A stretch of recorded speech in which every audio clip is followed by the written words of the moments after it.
Hello అండి. మీకు ఒక రియల్ స్టోరీ చెప్పనా? మా ఇంట్లో ఒక బాల్కనీలో పూల కుండీ ఉందండి. ఆ పూల కుండీలో ఒక పావురం అయితే 2 ఎగ్స్ అయితే పెట్టింది. అందులో ఏంటంటే ఎగ్స్ పెట్టింది కదా అనేసి మేమైతే వాటిని డిస్టర్బ్ చేయలేదు. జనరల్‌గా అందరూ చెప్తూ ఉంటారు పావురాలు ఇంట్లో ఉండడం మంచిది కాదు అనేసి. బట్ మేమైతే ఆ బాల్కనీ క్లోజ్ చేసేసి ఇంకా ఇంట్లోనే ఉంటున్నాము. ఎందుకో అవసరం వచ్చి బాల్కనీ ఓపెన్ చేస్తే చాలా స్మెల్ అయితే వచ్చింది, బ్యాడ్ స్మెల్. ఏమైంది అని చూస్తే అక్కడ తల్లి పావురం లేదు. 2 పిల్లల్లో ఒక పిల్ల అయితే చనిపోయి ఉంది.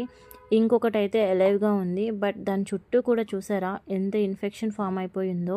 అసలు ఏంటో తెలియట్లేదు. నోట్లో వచ్చింది అండ్ కంట్లో కూడా వచ్చింది. మనకి ఏమైనా అయితే మనకి చూసుకోవడానికి మన పేరెంట్స్ కానీ, మన పిల్లలు గానీ ఉంటూ ఉంటారు కదా! బట్ వీటికైతే ఏంటో తల్లి పావురం అసలు రానే రాలేదు. చనిపోయిందని చెప్పాను కదా! ఇదే ఆ పావురము. ఎలైవ్‌గా ఉన్న పావురం కూడా చాలా ఇన్ఫెక్షన్ వచ్చింది కాబట్టి అది కూడా చాలా కష్టపడుతుందండి.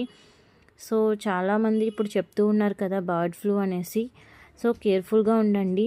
పావురాలతో కూడా కొంచెం జాగ్రత్తగా ఉంటారని ఈ వీడియో అయితే షేర్ చేస్తున్నాను. ఇంట్లో చిన్న పిల్లలు ఉంటే గనక ఇంకా టేక్ కేర్‌గా ఉండండి.